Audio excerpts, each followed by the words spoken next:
It's going to be tropical, I think. Yeah, it's going to be in the 50s, so it's a big jump up from where we've been. Yeah, 50s to tropical. That's right. Today, right. That's right.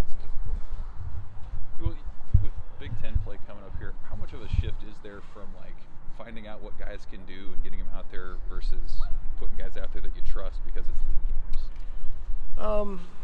I think we found out a lot about our team, up to this point, but I still think there's some questions to be answered in, certain spots, whether it be, maybe a couple of guys you bring off the bench offensively, certainly some bullpen roles, that type of thing. So there may be some guys that emerge, as you get into conference play that maybe you haven't seen as much, that maybe we see behind the scenes and feel like that they're worthy of an opportunity. So certainly a lot of the questions have been answered up to this point, but I think there's still, some roles that are still out there that we need to, get settled. What characterizes a Big Ten weekend versus any other weekend you guys might play? I don't know. I don't know that there's really, obviously it's a clean slate now this weekend. I mean, the record's 0-0, so you start over that way. Just kind of knowing that the games that you play in league play, all the games are obviously a factor in terms of postseason play, but the Big Ten champion is going to play in the postseason, so you got an opportunity to control your own destiny when it comes to that stuff. So you don't put any more on it. I think just knowing maybe a little bit more about the teams that you play, just because you played them, each year, or you're familiar with the style of play that certain coaches have and some of that kind of stuff. But I don't think our players really think of it in any other way. You just go out there and just go compete. What do you tell the team after they come off? A loss is a loss, but the frustration of the Creighton loss, what do you tell the team after that? Yeah, not all losses are created equal. There's some games where I've been frustrated, very, very rarely this year, where I've been frustrated with the focus.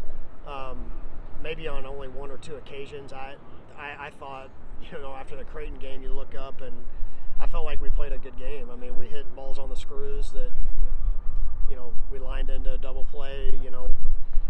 Max hits a ball with the bases loaded in the top of the 8th or top of the 9th that would have busted the game wide open and gets caught.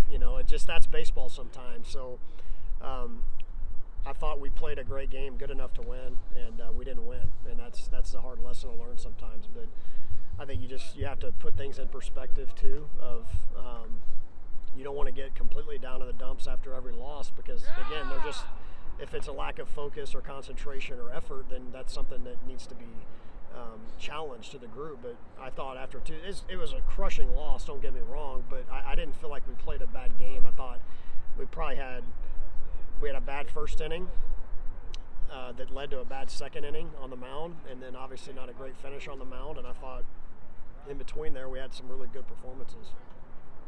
Is Anglem, you see a factor this weekend? He'll be available. He'll be available. To what degree? Basically kind of how he's been for the last week, where if you needed him, in a pinch hit spot potentially, just knowing that he's not going to be full speed, he's available for that. But beyond that, he's going to be limited. Sunday starter, is that something you guys are locked in on at this point? No.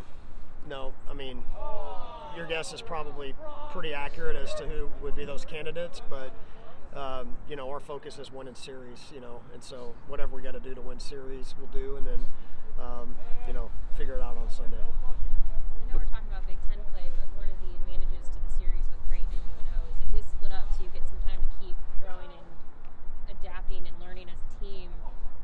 When these guys do get to face UNO and Creighton again, what do you hope maybe this Big Ten piece of it is going to help teach them before those next games? I don't really look at it in terms of who the opponent is, to be honest. Like I don't, you play the in-state teams, of course you want to beat them.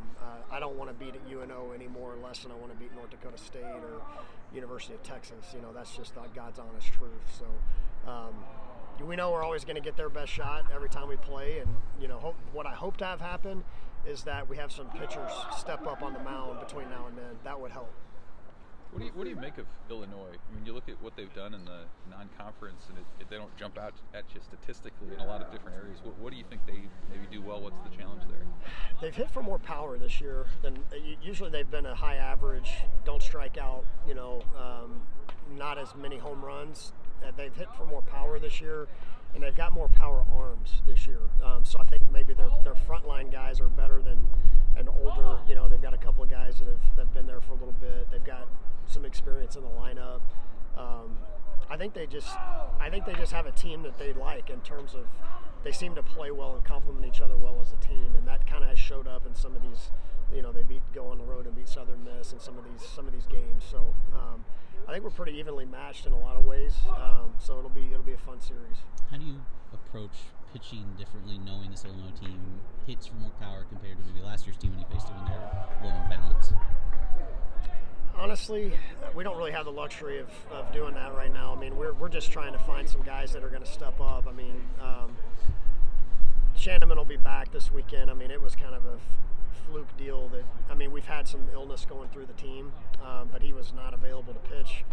He would have pitched, Tuesday. I mean, he would have been in the game in the ninth inning without question if he'd have been available. And we needed somebody else to step up in that situation. And that's really just what we need to see is we need to see some guys that rise to the occasion. They step up and pitch the way they're capable of pitching out of the pen. You talked about the offense collectively and how it's kind of handed off, passed the torch. Individually, though, are there some guys that you've seen take a big step this year in terms of their approach? And I think of like Broscom from a couple of years ago, and just how a little mental tweak or mechanical tweak makes the difference. Are there some guys like that this year? I would say Matthews for sure would be one that comes to mind. I think everybody's always seen he's oozed with potential and been a little streaky at times in his career, and he's got more at-bats under his belt, which certainly helps. But I think just him being very, very focused on just being consistent, I think has really helped him. He hasn't really tried to tweak too much. We haven't tried to tweak too much with him. He's really stuck to what he does well and mastered that, and he's been very consistent because of that. And, kind of crazy to say it, but I think Max Anderson to a certain degree too, just knowing who he is as a hitter and just being okay with that and not trying to do more than that. Josh Caron's taken a huge step forward as an offensive player for us. Without question, and then Gabe Swanson, I think would be another guy that has had some really good moments for us that has filled some shoes. And Anglem, before he got hurt, would fill that category too. To what do you attribute those progressions? Is that a singular sort of come to Jesus moment? Is that a gradual, just natural growth type thing? I think it's just a gradual growth. I mean, you have enough college at-bats under your belt, you tend to just kind of naturally make some adjustments. And they've been with us now for 3 years, so they get more comfortable as older they get as far as just being able to have that dialogue that helps them. And then I think just some little tweaks with some of their swings and approaches here and there, and I think you just look up. And it's contagious too. I mean, I've always said that, and it's the same way on the mound. I mean, as soon as some of our older pitchers step up and be the guys they're capable of being, the rest of the staff will really, fall into place. I really believe that. Bryce seems like a really upbeat guy when you talk to him. Is that kind of the way he is? He has been an incredibly positive piece of the puzzle this year. And there's been times early in his career where he's gotten down on himself and doubted himself, and really kind of needed his teammates or coaches to kind of pick him up in terms of that. I've just noticed him being a lot less driven by his emotions this year and a lot more driven by his preparation. And that just sometimes comes with age, it comes with experience, but it has to be intentional on his part to do that, and he's really done that. I mean, I think the guy that you see is who we see every day. Is just that he's got a positive mental thought process, and a lot of that has to do with he's just very process driven. I mean, he's a hard worker, he works like a professional, and he's an amazing team captain for us. Yep. Thanks. You bet.